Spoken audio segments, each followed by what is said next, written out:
اب ادھر جنگل میں ایج 100+ ہو گئی، اور ابو ذر کے ساتھ ان کی بوڑھی بیوی اور چھوٹی بچی، بیٹا بھی گیا تھا ساتھ میں لیکن وہ بیٹا مر گیا۔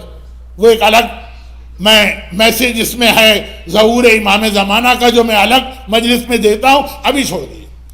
اب ادھر مر گئے۔ جنگل تو میں صرف محاورے میں کہہ رہا ہوں نا، ڈیزرٹ، بوڑھی بیوی، چھوٹی سی ایک بچی۔ اب وہ بوڑھی بیوی بیچاری آ کے سڑک کے کنارے بیٹھ گئی۔ یہ ایک مین ہائی وے تھی اس زمانے کی، مین ہائی وے، پیرس سے چلتی تھی اور یمن تک جاتی تھی، سیریا سے مدینہ، مدینہ سے مکہ، مکہ سے یمن۔ وہ سڑک کے کنارے آ کے بیٹھ گئی۔ ڈیٹ آپ کو یاد ہوگی، آپ سے مطلب جو لوگ حج کر چکے ہیں، 5 ذی الحجہ کو ہم لوگ حج سے 4 دن پہلے حضرت ابو ذر کے وفات کی مجلس کرتے ہیں مکے کے اندر، تو اسی وجہ سے کرتے ہیں۔ حج شروع ہونے میں 4 دن رہ گئے، ابو ذر کا انتقال ہوا، اور وہ بڑھیا حذیفہ ابو ذر کی بیوہ سڑک پہ آ کے بیٹھ گئی۔ اب یہ سڑک خالی، حج کا سیزن، سب لوگ مکے پہنچ چکے ہیں۔ مدینے سے مکے جانے اور پھر عمرہ تمتع کرنے میں ٹائم چاہیے، چنانچہ بالکل خالی سڑک، اور وہ آ کے بیٹھ گئی ضعیفہ کے۔ ایک تو ویسے ہی مرد کا غسل و کفن ڈیڈ باڈی کا مرد ہی کرے، آپ یہاں بھی یہ سسٹم ہے تو مرد ہی کرے، اور پھر یہ ہے کہ اگر کوئی مجبوری بھی ہو تو اتنی بوڑھی عورت آسان نہیں ہے اکیلے کسی ایک مرد کے لیے بھی دوسرے مرد کو غسل دینا، پوری ایک ٹیم چاہیے ہوتی۔ اور یہ ضعیفہ 80 سال ایج ہوگی، 85 ایج ہوگی، سڑک پہ بیٹھ گئی۔ اتفاق سے قافلہ لیٹ ہو گیا، اسے پہنچنا چاہیے تھا 1 دن پہلے، لیٹ ہو گئے، یہ اکثر ہوتا رہتا۔ چنانچہ ان لوگوں کو بہت جلدی، ابو ذر کی بیوہ سڑک پہ بیٹھی، ہاتھ اٹھا کے اشارہ کرے مگر کوئی ٹریفک نظر تو آئے نا۔ اب یہ پہلا قافلہ نظر آیا، چنانچہ آگے بڑھی، سب حج پہ جا رہے ہیں۔ دیکھا کہ ایک بہت ہی بوڑھی عورت سڑک کے کنارے اس طرح بیٹھی، رک گئے۔ وہ تو حج کیا ہوا کہ آپ حج کر رہے ہیں اور دوسروں کا حق ضائع کر رہے ہیں، رک گئے، کیا بات ہے؟ کہا کہ ایک مسافر کا، غریب الوطن کا انتقال ہو گیا، صرف اسے غسل و کفن دینا۔ سوال کر لیا ان میں سے ایک نے، یہ کوئی معمولی آدمی نہیں ہے جنہوں نے سوال کیا، یہ ہے مالک اشتر۔ مالک اشتر ہسٹری میں فرسٹ ٹائم انٹروڈیوس ہوتے ہیں ابو ذر کے غسل و کفن میں۔ آ رہے تھے یہ حج کے لیے، سوال کر لیا کون ہے وہ غریب الوطن؟ کہا کہ پیغمبر کا ایک صحابی ابو ذر۔ پورا قافلہ چونک اٹھا، ایک صحابی؟ ابو ذر تو ہم سب کا سید و سردار ہے، تمام اصحاب کا سردار ہے، ابو ذر کا انتقال ہو گیا۔ حج ہم ذرا دیر سے پہنچ جائیں گے، ابو ذر کی میت کو نہیں چھوڑ سکتے۔ وہ بہت لمبا واقعہ ہے، علماء پڑھتے رہتے ہیں۔ سارا قافلہ اب آیا وہ اسٹیج جس کے لیے میں نے آپ کو اتنی ساری باتیں سنائی۔ سارے کے سارے لوگ گھوڑوں سے اترے، کہاں ہے ابو ذر کی میت؟ ہمیں غسل بھی دینا ہے، حج بھی کرنا، دونوں کو جمع کرنا ہے، تو اس لیے جلدی تو ہے۔ ضعیفہ بیوہ نے کہا کہ نہیں، میں تمہیں وہاں نہیں لے جاؤں گی جہاں ابو ذر کی میت، پہلے تمہیں ابو ذر کی ایک وصیت پہ عمل کرنا۔ ابو ذر کی وصیت تھی، اور آج بھی یہ اسلام کا مسئلہ ہے، آیت اللہ سیستانی سے لے کے تمام مراجع کی کتاب میں دے گی۔ ابو ذر کی وصیت تھی کہ جو لوگ میرے غسل و کفن میں آئیں پہلے انہیں کھانا کھلاؤ، اور جب وہ کھانا کھا لے پیٹ بھر کر تب پھر ان سے کہنا کہ غسل و کفن دینا۔ اب یہ مسئلہ آپ کو معلوم ہے، بہت مشہور پیغمبر کی حدیث، مردے کے گھر میں کھانا کھانا ایسا ہے جیسے مردے کا اپنا گوشت کھا رہے ہو۔ بہت سے جگہوں پہ یہ آج بھی انڈیا پاکستان میں یہ رواج ہے کہ جو میت بھی ہو گئی اور گھر والے کو سب آنے والوں کے لیے کھانا بنانا پڑتا۔ مجھے پتا ہے کہ جہاں میں بات کر رہا ہوں یہ بات یہاں کے لیے نہیں، اسی لیے میں کتنا تیزی سے آگے بڑھ گئے، لیکن پیغمبر کے زمانے میں یہ رواج تھا۔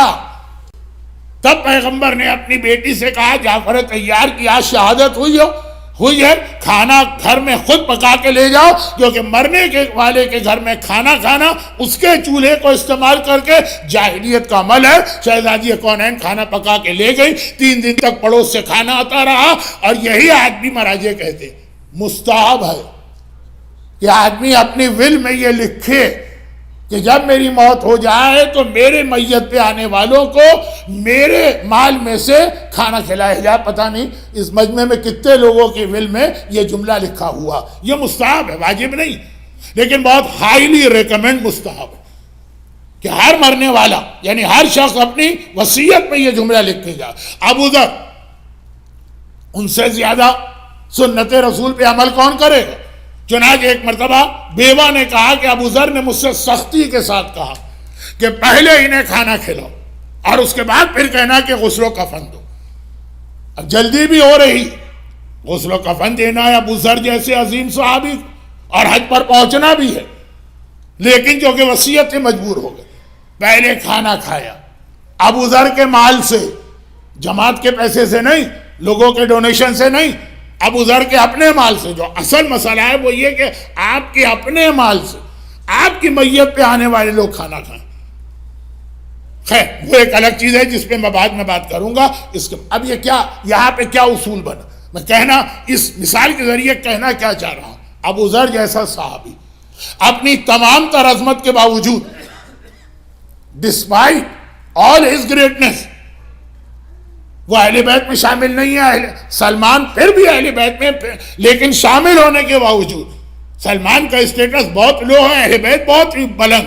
ابو ذر اہل بیت نہیں. جب ابو ذر کا یہ طریقہ ہے، کون ابو ذر؟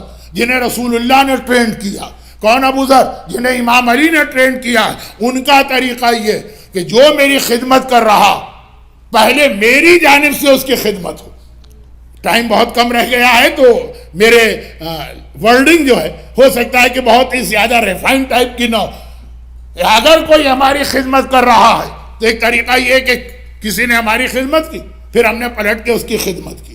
یہ ہے ہمارا آپ کا طریقہ. اہل بیت کا طریقہ یہ نہیں ہے آپ اگر کوئی خدمت کر رہے ہیں اس سے پہلے وہ آپ کی خدمت کریں گے، اور اب یہ لفظ خدمت اچھا نہیں، اس سے پہلے وہ آپ کو ریوارڈ دیں گے، پھر آپ سے کہیں گے اب جو تمہیں کرنا ہے کرو. یہ ابو ذر جیسے کا طریقہ. یہ بھی نہیں کہا کہ مجھے غسل دے دیں پھر کھانا کھلانا، نہیں. پہلے اہل بیت تو کریم ابن کریم، اہل بیت تو شریف ابن شریف ہے، اہل بیت تو کائنات میں ان سے زیادہ اپنے کنیزوں اور غلاموں کا خیال کرنے والا کوئی نہیں ہے. ایک جملہ جو ہمارے یہاں رائج ہے وہ پڑھ کے نتیجہ نکالنا چاہتا ہوں میں آج کہنا کیا چاہ رہا تھا، اور وہ یہ ہے کہ یہ وہ ہے کہ پہلے غلام کو کھلائیں گے پھر خود کھائیں گے. یہ وہ ہے جو پہلے کنیز کو کھلائیں گے اس کے بعد خود کھائیں گے. یہ اہل بیت کا ایک طریقہ کار. چنانچہ چاہے آپ کا دل نہ مانے، اب جیسے ابو ذر کی میت پڑی ہو، ابو ذر جیسا عظیم صاحب، ہمارا دل نہیں مانتا کہ ہم یہ میت کو چھوڑ کے پہلے بیٹھ کے کھانا کھانے لگے، لیکن ابو ذر اہل بیت کے ٹرین ہے، کہا تمہیں یہ کرنا پڑے گا. تو اہل بیت کرا، اہل بیت یہ تھا. اور اہل بیت میں بھی خاص آقا حسین. وہ رات آ گئی کہ جس رات سے لے کے مسلسل 2 مہینے تک آپ کو اہل بیت کی خدمت کرنا، آقا حسین کے لیے قربانیاں دینا. دیکھیے آپ کے آرام کے ٹائمنگ چینج ہونے جا رہے ہیں، آپ کے نیند کے ٹائمنگ چینج ہونے جا رہے ہیں، آپ میں سے بہت سے لوگوں کے جاب کے ٹائمنگ چینج ہو جائیں گے، آپ میں سے بہت سارے لوگ کو بھول جائیں گے. تقریباً آدھے سے زیادہ وقت یہیں امام باڑے میں لگائیں گے، یہاں بھی بہت سارے کرنے کے کام. پوری ایک روٹین لائف چینج ہو جاتی ہے. پہلے 10 دن بہت زیادہ اور اس کے بعد بھی 2 مہینے.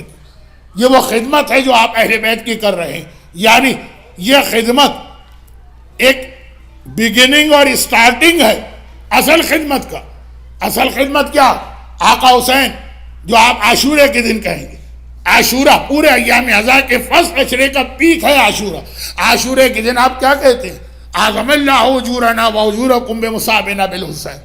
اور عاشورے ہی کی زیارت کا جملہ وہ جو بعض لوگ روزانہ بھی پڑھتے ہیں، اور وہ یہ ہے فَيَا لَيْتَنِي كُنْتُ مَعَكُمْ، کاش میں آپ کے ساتھ ہوتا. اصل خدمت آقا حسین کی یہ ہے کہ آپ کو حسین کا ساتھی بننا. اب آج کل علماء کرام کی محنتوں کے نتیجے میں آپ کو معلوم ہے کہ ظہور امام کے بعد آقا حسین بھی آئیں گے اور ان کے ساتھی بھی آئیں گے. کاش میں آپ کا ساتھی بنتا. یہ جو جملہ آپ کہتے ہیں کہ کاش میں کربلا میں آپ کے ساتھ ہوتا، اس کا اسٹارٹ اور بگننگ یہاں سے ہے کہ چاند رات آئی، دنیا کے سارے امام بارگاہ بدل گئے، ہر طرف سیاہ پردے لٹک گئے، علم بھی سیاہ رنگ کے ہو گئے، مومنین کے لباس بھی کالے ہو گئے، خواتین نے کپڑے بھی کالے پہن لیے، ایک ماحول پورا کا پورا غم کا ماحول، غم کا ماحول۔ یہ خدمت شروع ہوئی کہ کاش میں عاشورے کے دن کربلا میں ہوتا تو آقا آپ کی خدمت کرتا۔ ابھی اور تو کچھ میری سمجھ میں نہیں آ رہا، میں یہیں سے آغاز کر رہا ہوں، کیونکہ مجھے پتا کہ آپ کی ماں فاطمہ زہرا کو ہمیشہ سے یہی خیال رہا، بابا جب میرا حسین مارا جائے گا تو کوئی ہوگا حسین کا غم کرنے والا، کوئی ہوگا میرے حسین کو یاد کرنے والا۔ خاص طور پر جب اللہ کے رسول نے بتایا بیٹی تیرا لال حسین تو اس حالت میں مارا جائے گا، وہ اکیلا ہوگا، وہ تنہا ہوگا، وہ جنگل میں ہوگا، سب نے اس کا ساتھ چھوڑ دیا ہوگا، خالی اس کے اپنے بچے ہوں گے، گھر کی خواتین، تو بابا پھر کوئی اس کا ماتم کرنے والا ہوگا کہ نہیں ہوگا؟ کہا کہ ہاں ایسے مرد آئیں گے جو حسین کے مردوں کا ماتم کریں گے، ایسی عورتیں آئیں گی جو حسین کے خاندان کی خواتین کا ماتم کریں گی، ایسے بچے آئیں گے جو بچوں کا ماتم کریں گے۔ یہاں سے خدمت شروع ہوئی نا۔ فاطمہ زہرا نے حسین کی شہادت سن کر پہلے یہ یاد کیا کون ہے حسین کا ماتم کرنے والا۔ اب یہاں سے ہماری خدمت شروع ہوئی ہے۔ لیکن ابو ذر غفاری جیسا صحابی جو سب کچھ ہے، اہل بیت نہیں ہے۔ جب ابو ذر غفاری جیسا صحابی ایک اصول جانتا اور مانتا، جو میں نے سورہ توبہ کا بھی ریفرنس دیا، یہ اہل بیت، آپ جو ان کی خدمت کریں گے یہ پلٹ کے آپ کو صلہ دیں گے، مگر آپ کی خدمت بعد میں ہوگی، ان کی جانب سے آپ کو صلہ پہلے ملنے لگے گا۔ ایام عزا کے پہلے عشرے میں ایک چیز دل ہی نہیں چاہتا، یاد رکھیے، دل ہی نہیں مانتا۔ مجلس کہاں سے شروع ہوئی تھی؟ اسلام کو اپنے حساب سے نہ سمجھیے، اسلام کو سمجھیے اہل بیت کے حساب سے کہ انہوں نے ہمیں کیا اسلام سمجھایا۔ کیا دل مانتا ہے آپ کا کہ عاشورے کا دن ہو اور آپ اپنے روزی میں برکت کی دعا کریں؟ عاشورے کا دن ہو اور آپ اپنی حاجتوں کے لیے اس دن دعا کر رہے ہیں؟ لیکن آپ دیکھ لیجئے زیارت عاشورہ اور اس کے بعد دعائے علقمہ۔ عاشورہ، اب میں پہلی اور دوسری اور تیسری محرم کی ابھی بات نہیں کر رہا ہوں، عاشورے کی بات کر رہا ہوں۔ کائنات کی تاریخ میں اس سے زیادہ غم والا اور درد والا کوئی دن ہی نہیں گزرا۔ لیکن اعمال عاشورہ کا حصہ بنایا۔ اگر یہ اعمال عاشورہ کا حصہ نہ ہوتا اور امام کی طرف سے تاکید نہ ہوتی تو کم از کم میں تو دعا علقمہ نہیں پڑھتا۔ حسین کے بچے ششماہے کے گلے میں 3 بھال کا تیر لگا اور میں کہوں خداوندہ میری حاجتیں پوری کر۔ حسین کے اکبر کے کلیجے میں برچھی اتر رہی ہے، میں کہوں کہ خداوندہ میری روزی میں برکت عطا فرما۔ مگر یاد رکھیے، جیسے ابو ذر نے کہا تھا میری میت غسل کے لیے ان کے حوالے نہ کرنا جب تک کہ یہ پہلے یہ کھانا نہ کھا لے۔ اہل بیت بھی یہ کہتے ہیں میرا غم تم کر رہے ہو، لیکن پہلے ہم تمہاری خدمت کریں گے، تمہاری حاجتیں پوری کریں گے، پہلے تمہارے بچوں کو بچائیں گے، پھر اصغر اور اکبر کا ماتم کرو۔ ہمارا دل نہیں مانتا، لیکن اہل بیت غلام اور کنیز کو پہلے نوازتے پھر ان سے کوئی خدمت نہیں۔ تو اب اعمال عاشورہ میں جو دعائیں ہیں وہ تو انشاءاللہ 3 4 5 دن کے بعد آئیں گی، لیکن چاند رات اور اس کے بعد جو یہ محرم کی راتیں، اللہ کا ایک ایسا بندہ، والفجر ولیال عشر، فجر کی قسم 10 راتوں کی قسم، یہ 10 راتیں حسین پہ کیسے گزری ہیں؟ 9 میدان کربلا میں اور 1 رات سفر میں جو آج کی رات، اور اللہ خوش ہو کے کہہ رہا ہے کہ حسین مانگ کیا مانگتا ہے، اور حسین کہتے ہیں یہ میرے چاہنے والے ہیں، میں جو مانگ رہا ہوں ان کے لیے مانگ رہا ہوں، مجھے اپنے لیے کچھ نہیں چاہیے۔ چنانچہ ان راتوں میں دعائیں بھی آئی ہیں، اپنی حاجتیں، میں پھر پلٹ کے کہتا ہوں میرا تو دل ہی نہیں مانتا کہ غم کی اتنی بڑی بڑی راتیں اور میں اپنی روزی کی بات کروں، لیکن خود اہل بیت کا طریقہ کار، جیسے ابو ذر نے کہا میری میت کے قریب بھی نہ آنا جب تک کہ میری اس خوشی کا خیال نہ کرو، یہی اہل بیت کا طریقہ۔ اور خاص طور پر پہلے 3 دن محرم کے روزہ، حاجت کے روزے، وہ فقہی مسئلہ بیان کرنے کا اب ٹائم بھی نہیں رہا، اور شاید مجلس میں اچھا بھی نہ ہو کہ جس پر کوئی قضا روزہ باقی ہے وہ الگ سے روزہ نہیں رکھ سکتا، لیکن وہ قضائی روزہ رکھ کے اپنی حاجت اس میں شامل کر سکتا۔ پہلی محرم رزق کے لیے، دوسری محرم اولاد کے لیے، تیسری محرم ہر حاجت کے لیے۔ جن کو موقع مل جائے جو یہ روزہ رکھ سکیں، تو یہ محرم کے شروع کے 3 روزے بہت اہم ہیں، اور وہی بات ذہن میں آتی ہے پلٹ کے کہ اہل بیت کربلا میں اور ہم یہاں روزے رکھ کے اپنی حاجتیں پوری کریں، مگر وہ اہل بیت کا طریقہ کار، وہی جو ابو ذر غفاری نے سمجھایا، وہی جو قرآن کی آیتوں میں پیغمبر کو پیغام ملا۔ کیونکہ آج کی چاند رات سے ہی یہ سلسلہ شروع ہوگا، تو میں نے کہا، اور ہمارے یہاں تھوڑا سا اس پہ عمل ہوتا، ہر مجلس کے اختتام پر محرم میں بھی پہلے عشرے میں بھی دعا مانگی جاتی، لوگ آمین بھی کہتے ہیں، لیکن اگر الگ سے کہا جائے کہ جی ان تاریخوں میں روزی کی دعا مانگیے، صحت کی دعا مانگیے، سکون کی دعا مانگیے، اولاد کی دعا مانگیے، تو عجیب لگتا، جبکہ آدھا اس پہ عمل ہو رہا، سوائے غم کی